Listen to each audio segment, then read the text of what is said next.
Good morning. As you might remember, I'm not a native English speaker, so you would have to live with that. And I still love outstanding cars. I still adore BMWs. Hence today I'm going to present you a BMW 6 Series, but sadly maybe not the one you thought of. This will be a BMW 6 Gran Coupe. Today, as always, I'll show you this car in and out, point out some fancy options it has, and add some facts into the mix. Well, first of all, I know it's not a young timer. Yet. Because I'm sure it will become one in around 10 years. Now, some say this car has 2 doors too many. Well, I say number 4 is just about right. Otherwise, how could this car win the Red Dot Design Award back in 2012? First, let's have a look around. You might notice that bumpers in this car are a bit different to the original one, to the standard version, same as the exhaust. This is the rear one, and I can also show you the front bumper, which is also different. That's because this car is equipped with the M6 package. To unlock the car, you can use the traditional fob, unlock, lock, or just open the door. Why? Because this car has so-called comfort access function. The sensors are installed into the door handle. By the way, look at those doors with windows down. Wow. Another awesome feature is so-called soft close. I think it's one of the coolest features in any car ever. Look. I'm just pushing the door and it closes. I can do this forever. So awesome. Okay, let's get inside, shall we? So the interior. First of all, we can see the M-package steering wheel with gear shift pedals here. And the steering is a lot more beautiful than the standard one, definitely. Furthermore, it has an integrated heating system. Look. Steering wheel heating activated. This can't get any better. As we're looking at the dashboard, notice it's fully digital. The difference between this and standard one is day and night. You can have your navigation here, switch music tracks, radio stations, and much more. This digital dashboard also transforms completely depending on the driving mode engaged. Look, let's start with the EcoPro. EcoPro is basically where safe and smooth. We can track fuel or additional kilometers saved, and speed limiter is limited to 120 kilometers per hour. Now the Comfort Plus means that we have additionally softer dampers. Comfort is your usual day in the office. Then Sport is the attack mode. Everything is red. We can see the digital speedometer and rev meter. And additionally, we can have Sport Plus with dynamic traction control activated. Okay, let's go back to the Comfort. And let's have a look at the Multimedia. So Multimedia is quite standard from 10 years ago. So no Android or Apple integration here. However, it was already quite advanced back then. One of the best, if not the best, multimedia systems on the market. By the way, I'm regulating it with this roller knob. So coolest feature would be the sport displays. In your attack mode, they are measuring power and torque. Next, navigation in 3D mode. Then we have music equalizer, sound. Here you can fine-tune everything according to your needs. And there is an option for surround sound, which basically means that the music sounds like in a concert hall. Additional thing that is very interesting here, you can play back videos in full screen mode. Now let's move on to the armrest box. So what we can find here. An outdated phone docking station, and over there you can see there's an USB slot and auxiliary slot. So this USB can be used for system updates, like loading new maps, for example. You can also listen to the music or copy new music into your music collection into the car's memory. And you can also watch movies, like we did. Now, here you can see some sort of slot, yes? What do you think these are for? And how about now? What a clever solution to store your petrol station discount card. This box has 2 of these slots, 1 at each side. Now let's have a look at those physical buttons we can find here. So the driving modes, we already reviewed them. And then this one is called hill descent control. The system is quite nice actually. Whenever you drive on a steep downhill, the car will maintain the speed and you will need to just look at the road and steer. It functions up until the speeds of 35 kilometers per hour. Actually, I don't know why someone needs this kind of system on a Gran Coupe. A bit strange to have it here actually. The next button here is a PDC, parking distance control. It's either on when you just click it or whenever you engage reverse gear.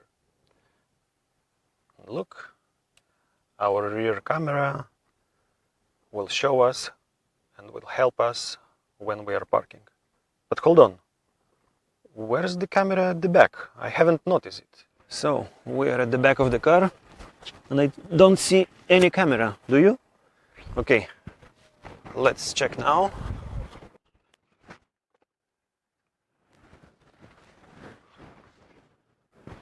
Wow, wow, wow. How smart. Camera is always clean and it doesn't stick out. As we're here, let's check the trunk. Funnily enough, this luxury model had no option of electric trunk, meaning an owner was forced to open and close the boot manually. What a ridiculous disgrace. Thankfully, there are third-party solutions to fix this issue. Hence, the trunk can be operated by key fob, also by pressing the button near the driver's legs, and by simple manual operation, pressing this button here.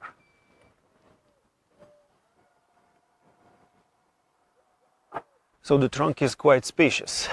Let's see if I can get inside easily.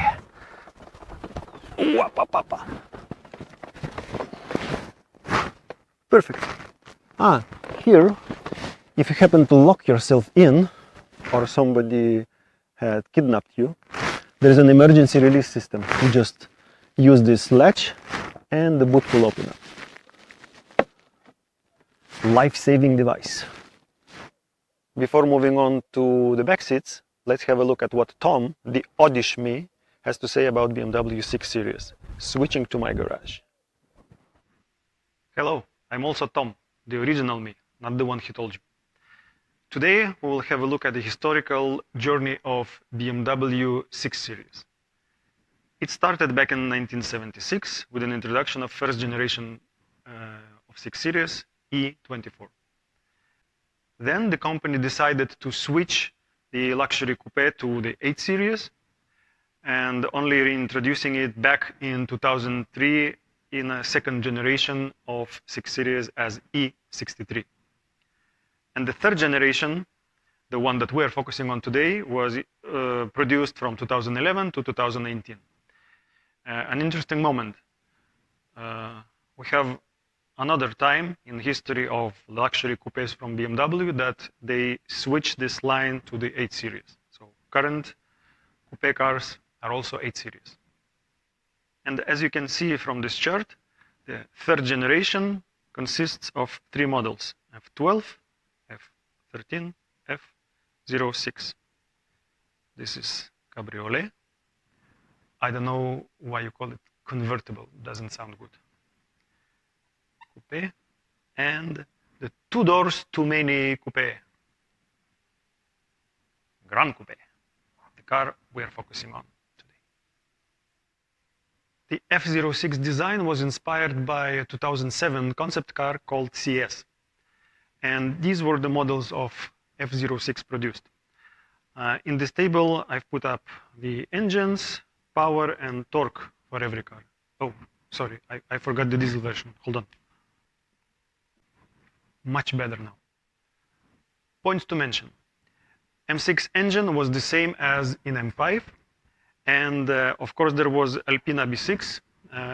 The car was based on the BMW, but it's not a BMW. It's produced by another manufacturer. And the interesting thing about Alpina is not only the mind-blowing torque this car shows, but the top speed is not limited. Top speed is 319. As you know, all BMWs limit their top speed to 250. So that's about it for today's summary. Back to Tom, the other me. Before checking those rear seats, let's take a look at the front from a bit of a distance. Now, do you see this sort of line here that splits the driver from the passenger? It really creates a certain level of coziness for both, don't you think? And now the back seats. Everything is pretty straightforward here. Seating comfort is perfect for 2 passengers. And then you have some nice touch here on the ceiling. Individual reading lights for each of the passengers. Awesome feature. And at the bottom here we have a rear center console, which is quite rich. So you have seat heating, you have individual climate control for both of the passengers. And by the way, look at the difference of this center console to the dual standard one that was usually used in diesel versions. What do we have here? Central armrest. Of course, it's equipped with 2 cup holders. And I can easily put my favorite carbonized water here.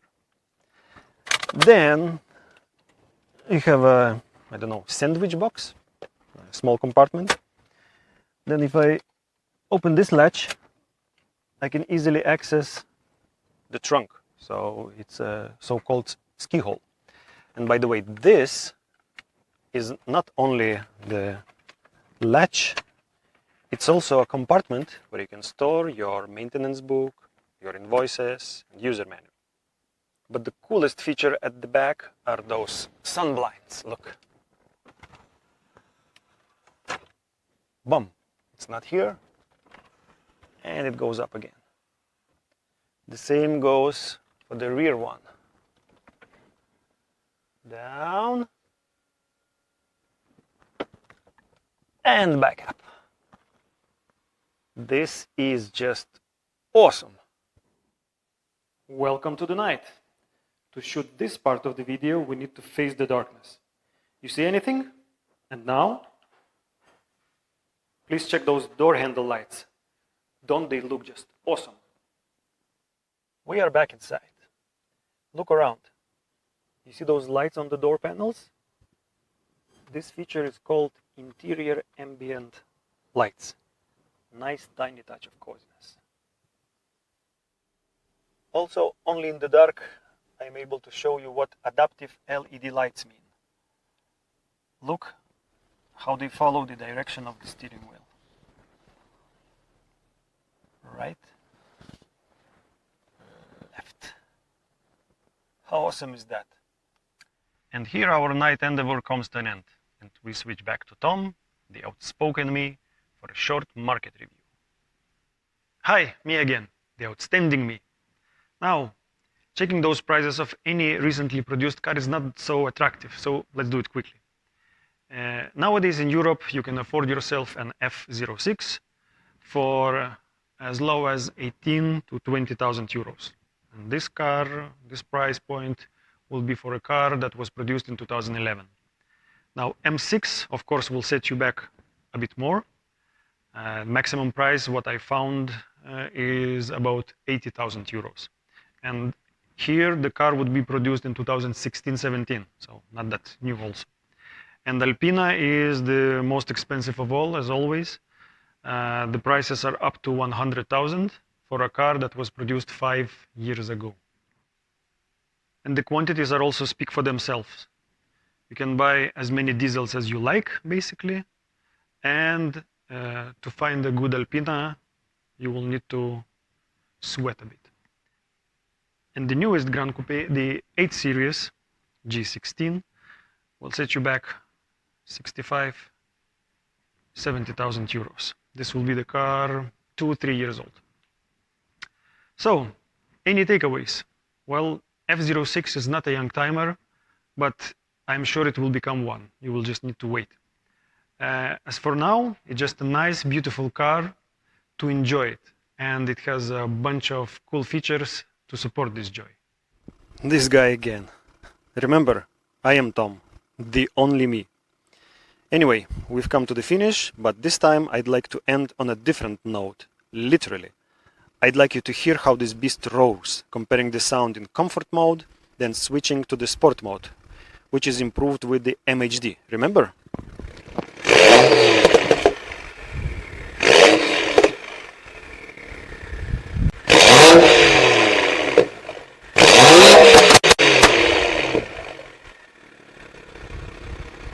How about those Burbles? I liked it. So guys, this is it. I hope you liked the car, I hope you liked the video, and see you in the next episode when we will have a look at Ferrari built in 1989. Be cool, subscribe, and stay safe.